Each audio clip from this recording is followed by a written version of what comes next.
YouTube? This your host, not with the most, King Geo. So I want to say good morning, good afternoon, and good evening to each and every one of you. God bless each and every one of you. Assalamu alaikum, salam, and whatever else comes in between.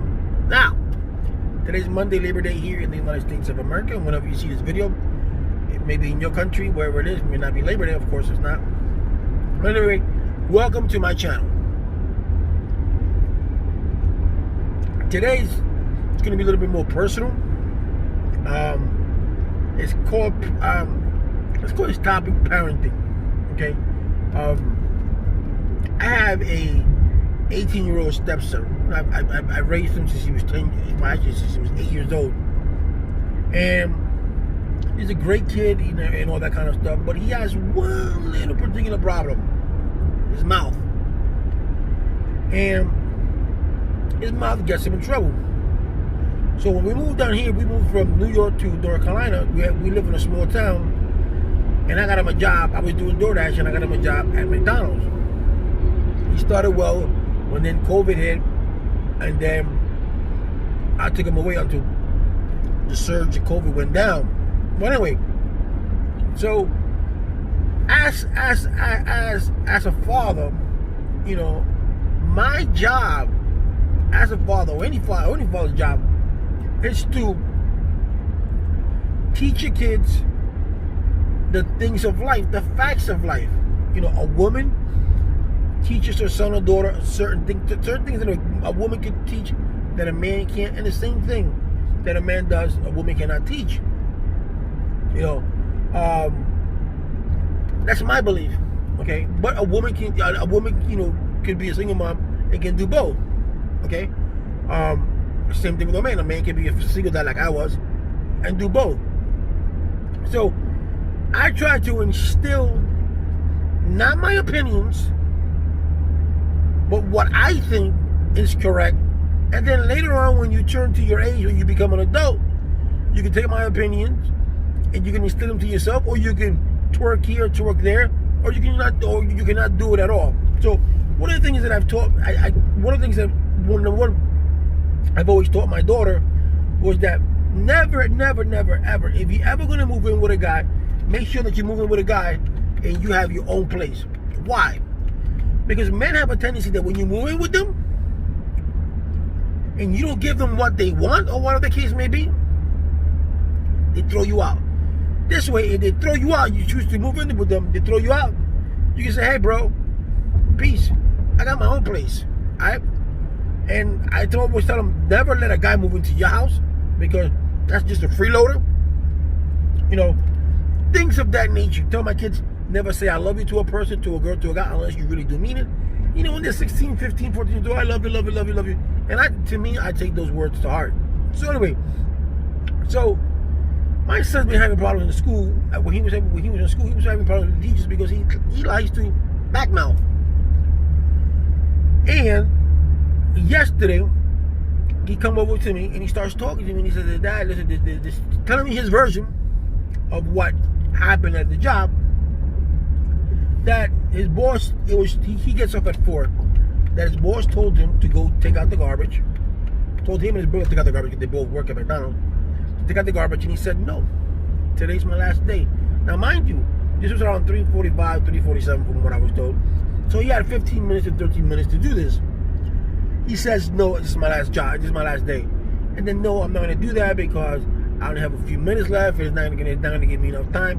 And I told my son, listen, you are getting paid to work till 4 o'clock in the afternoon. So you work till 4. Anything other than that, you stop doing what you're doing because it's your time to go home. Or if they ask you, can you work after 4? If you want to, you can say yes. If you don't want to, you say no. I did my 8 hours, and that's it.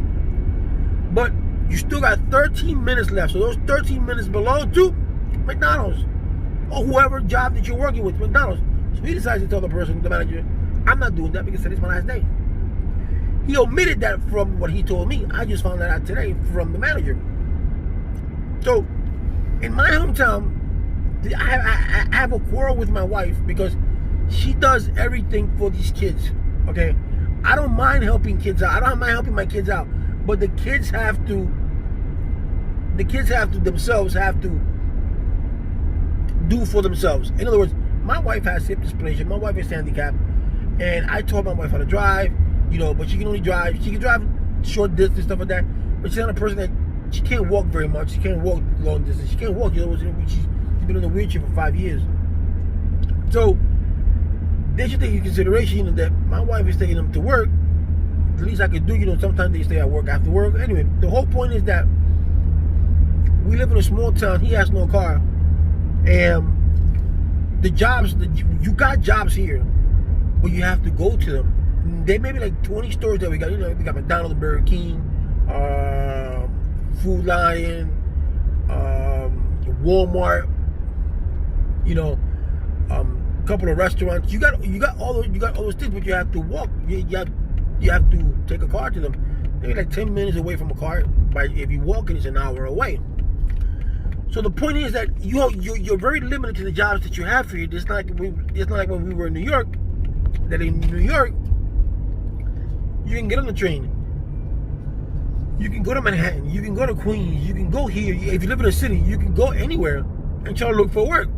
You can spend a whole day in the city looking for work, and you apply and stuff like that. Here, you can't do that because the stores are limited. We don't have a mall. Right now, I'm going to do Uber. I have to go to Greensboro to do Uber. Because where I live at, there is no Uber. There is Uber, but I think I'm the only driver in Uber. You see? And then my wife's like, yeah, but I gotta help him. I was like, no, you don't have to help him. I help out my son. If he would have quit under different circumstances, or if he would have been fired, I'm like, okay, fine. You know what? Let's move on. Let's go look for another job. And that's what I would do. But he quit because he had 13 minutes to go, and then he says it's his last day. That's not putting in the effort. And then that's not the only time he's had problems with the job, because he likes to talk back to the managers because he thinks he's the big boss. So I got angry at him. I said, why did you quit that job when you don't have another job to go to? Oh, but I'll apply online. But that's not the point. You do not quit one job unless you have another one lined up. That's plain and simple. When you got bills to pay, those are the things that you got to do. He doesn't have a car, so he cannot say, well, I'm going to quit this job because I'm going to get another one. No, because you're depending on your mother. You're depending on me. And on that part, if I don't see you struggling, if I don't see you hustling, I don't help. To be honest with you, I don't help. When my daughter moved out of the house at 18 years old, she moved in with a guy. And she would call and say, yo, Dad, I'm hungry. Tell your man. Oh, Dad, I need sanitary paper because I got my period. Tell your man. You moved in with a man, so that's his responsibility. It's not my responsibility. You decided to leave at 18 years old. That's on you. You decided to live with another man, to go live in a man's house. You're his maintenance. While you were here, you worked, or I provided for you. But it's the point, I can't provide. If you were living alone, it's a different story. Your dad don't got no money. Boom, there you go. Your dad, I need a couple of dollars for rent. Boom, here you go. Because I know how it is. But when you leave my house to go move in with another guy's house, and plus there's another story. So he's the one supposed to take care of you. So that's the way that I am. So my wife has this vision that, oh, the kids gotta stay here. I'll help them out. But you don't understand that you have a bad condition. You're handicapped. You can't be going with them all the time, taking them to work, doing this, doing that. They gotta start doing things on their own. They're 18. One is 18, the other one is 20. They gotta start doing things on their own. So when I do my thing, that I instill my rules, right? They get mad because my rules are too. How hard is it to clean your room? None. That's all I tell them to do. But to this day, that's even a task. That's a hard task to do. So I tell them, why did you quit your job if you got no other job? Quit your job first when you have another job. And this job is they're giving him 40 hours a week. Any other job that he gets within that vicinity, they're not going to give him 40 hours. So I have a basement apartment that Then he said, "Yo, Dad, rent it to me." I said, "Okay, I'll rent it to you." So I was gonna rent it to them anyway, because it's easier to rent it to them, because some people say, "Oh no, you shouldn't rent the apartment to them. And you should give it to them." No. I have a basement apartment, 2 bedrooms, bathroom, kitchen. I cannot just say, "You know what? Take this for you. Take it." Now, mind you, if my kids were responsible and my kids were the one that helped me with the housework, then I wouldn't mind. I say, you guys are working, you guys are helping me with the housework, but they don't do that. My kids don't even cut yard. All right, they just, on the day off, they just stay in the room and play. My wife has to tell them, "Go help your dad out." I don't like that. I don't like it when she says that. Go help him. Go help him out, because that's they're grown men. They're supposed to go, "You know what? The yard is big. The yard is up. Let me go help Dad." And even if Dad is not working on the yard, the grass is high. Let me cut the grass, because it's your house. At the end of the day, when I die, the house is yours. Those are the things that I'm trying to instill in them. But sometimes it looks like if I'm the bad guy, we try to instill in them values and morals. So when I went to take my other son today to work, the manager spoke to me. He said, "I know that your son said this. Your son said that he's not going to do the garbage because it was his last day." Like I said, he omitted that part. See, and I told my wife, "See, there's 2 stories. There's 2 sides to every story." He didn't tell me that part. He kept that part. He told me 3 different versions yesterday. And I said, "You know what? So when they be that you quit, I don't want you watching TV here. You're going to go look for a job," because there's only, like, to be honest with you, there's only like 20 stores that you can look for a job in my hometown. 20 stores. And then what happens? You could apply online to those stores. You could apply to them online. What if they don't? Now you apply online. Now you have to wait while they call you, if they call you. So what are you going to do in the meantime? You're going to stay downstairs and watch TV, or play with your Xbox, or play video games with your cell phone, while you could have been at work making money. And I was going to rent them out the place, but now I can't because they're not working. And like I said before, I wouldn't rent them out anything if they helped me around the house. That was a beautiful basement apartment. And anyway, I digress. But now I can't do that because the kid wanted to open his mouth and say, "That's not my job," or "I only have, this is my last day of work," without giving any warning, my last day of work. And they've known because I've told them, whenever you're going to go leave a job, you always give 2 weeks notice. Whenever you're going to go leave a job. Because, like I told them yesterday, if you leave this job, and the picture and you put it down as a reference, when they call, they're gonna talk bad about you. You abruptly left the job. "Oh no, but I work good at the job." But they don't care about that. They don't care about the good things that you did. They're gonna care about the last thing that you did, that last impression that you gave them. That's what they're gonna think about. It's like a date. First impression means a lot, maybe, but when you get hired for the impression that you're giving that recruiter or that person who's doing the hiring. That impression means a lot. When you leave, and you leave amicably, you give your 2 weeks notice, and if you don't have the opportunity to leave your 2 weeks notice, you leave in good terms, because you never know if you're going to cross that bridge again. You don't burn your bridges, because you never know if you're going to cross them again. That's very important. Don't cross your bridges. Don't cross over your friends. Don't cross over a family member, because you never know when you're going to cross those bridges again, or when you're going to need from that person. So I told them, so you're gonna wake up, you're gonna go online, and then start tomorrow. I'm gonna take your phone and I'm gonna treat this as if you were working, because you're not gonna stay down there. You're not gonna stay in that apartment doing nothing. Because there's only 20 jobs at least, and you don't know if they're gonna call you. That's not guaranteed. And if they don't call, if they take 2 weeks to call you, what are you gonna do for 2 weeks? Nothing. Well, you could have been at work making money.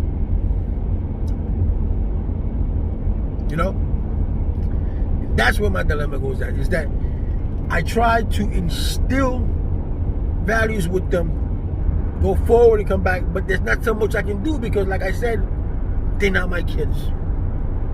You know, that's one of the hardest parts of being a stepfather, is that you get reminded of that. Even though they tell you they're your kids, wifey tells you they're your kids, but at the end of the day, they're not your kids.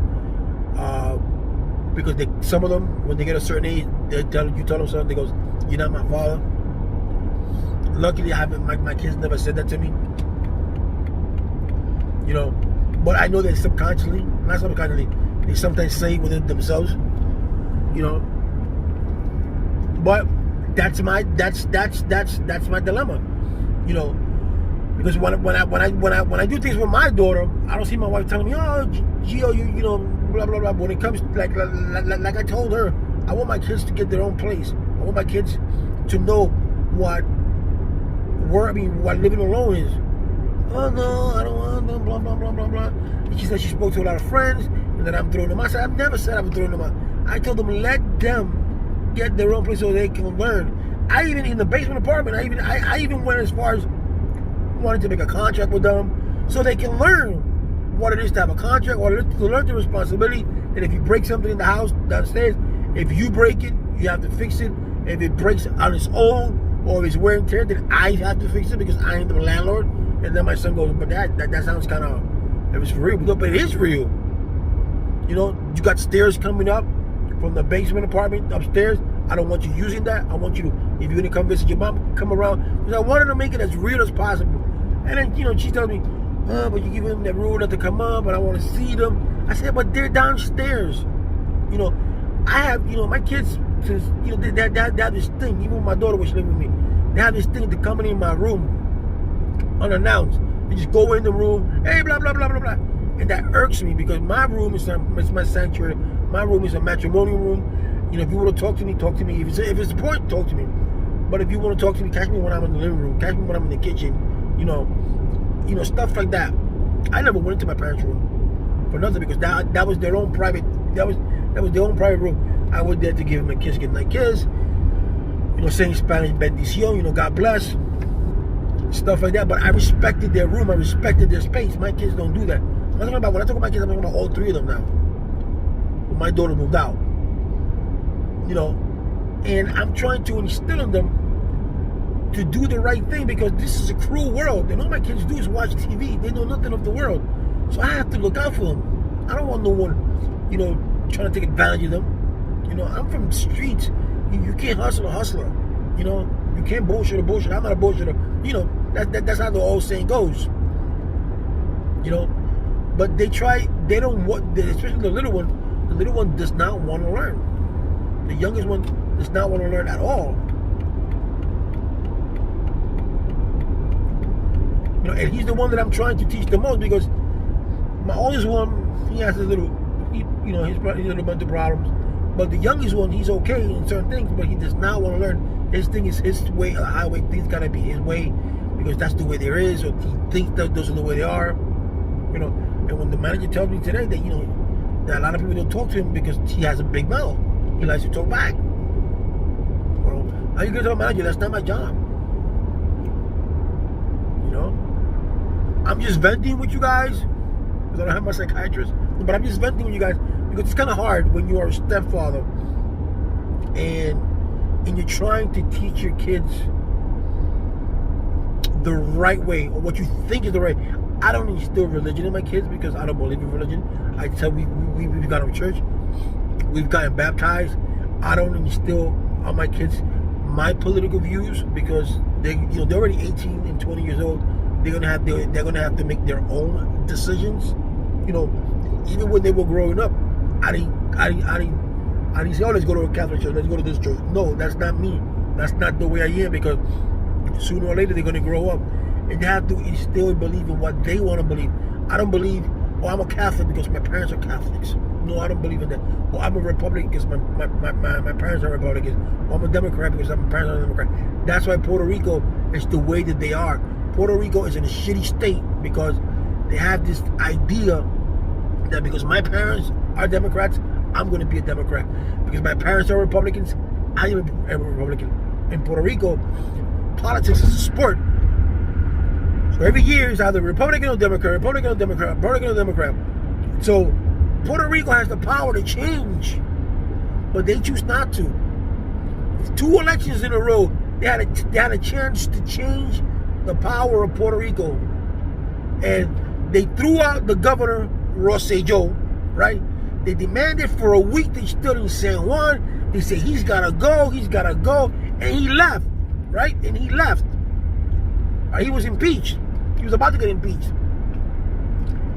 And then, come election time, who do they choose? Another person from his party. All right?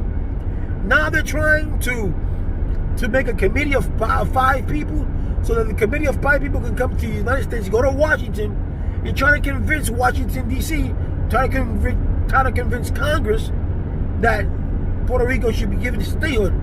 And who do they choose for in one of those 5 members? The same governor that they threw out. Now, is that being a masochist? So you mean to tell me that you spent all that time, all that energy to oust this governor, and 2 years later you say it's okay for him to come into committee? To come to a committee. It's not like committee or something, right? To come into a committee.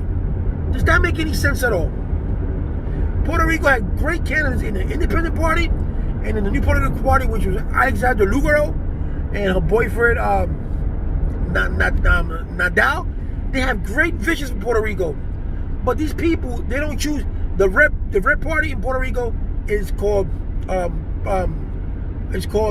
PPD, right? They are Republicans, and the blue, which is PNP, they're Democrats. So those are the 2 things that they have in Puerto Rico. And in the white and yellow, those are the PIP, that's the Independent Party.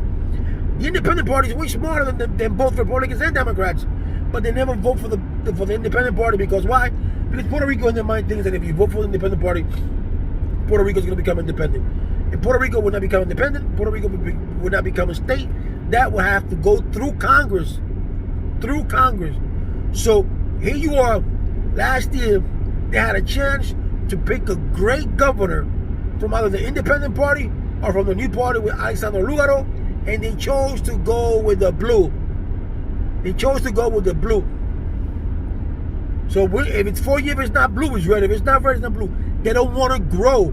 The youngsters, the young people were coming out to vote in droves. Well, those people who are set up that it doesn't matter who goes up there, even if he's a Democrat or Republican, I'm going to vote for him because that's my party. And that's why I don't vote for parties, because I vote for the person who I think it's fit for the job. I don't care if you're a Democrat, a Republican, or an independent. I don't care about that. If you satisfy me doing things that I think that is going to move the country forward, then I'm all for it. I don't care what party you're from. I don't. So I digress. So that's what I'm getting at. So it's kind of hard to teach your own kids, and let alone teach your stepkids, what you think is best for them. But at the end of the day, they're going to choose. But you try to instill in them something. It's like when you go to a job and the job tells you, we do things this way. And sometimes you find a way to make it easier for the whole crew, but it's still done the right way. But in a way that is more, it's less time consuming, and you can get a job quicker, and it's easier for your co-workers and stuff like that. So that's what I try to teach my kids, because I know that one day they're gonna say, okay, it's easier for me to do this. My dad taught me this. This person is trying to sell me something that I know is not real, but that shit don't exist. He ain't paying me for a sucker. Stuff like that. Because let me tell you something. You could take the smartest person in the world. You could take the Albert Einsteins of the world. You could take the Newtons of the world. You could take the Teslas of the world. You could take all these smart people in the world. They know their craft, but if you put them in the street to survive, they won't be able to survive in the streets, because they don't have that street smart. They don't have that street instinct. They don't have that. I'll give you an example. Albert Einstein. I used to follow Albert Einstein. And the reason that I stopped following Albert Einstein after so many years of his childhood is because when I saw a movie of him, and it was based on his true story, Albert Einstein had a daughter. And his daughter got sick. And his wife sent him a letter that the daughter was sick. He chose not to go to see his daughter. His daughter died. He chose not to go see his daughter. He chose not to go to the daughter's funeral or burial because he was so focused on his work and science. And that to me was a turn off. That to me was like, no, I can't follow a person that would do something like that and wouldn't even care about his family. So I took him off my list just because of that. That to me, family means a lot to me. You know, so that's what it is. That's where I'm at now. Right now, I'm trying to do some Uber because it's Labor Day, and a lot of people, being that it was a 3-day holiday, and they're off today, so they're not working today, and like, you know, federal employees and stuff like that, they're not working today, so they want to eat in. They want to eat in the house because, boom, they don't have to work. Anyway, guys, thank you for watching my channel. Any suggestions or no comments at all, just thank you for watching my channel, The King Gio Show. And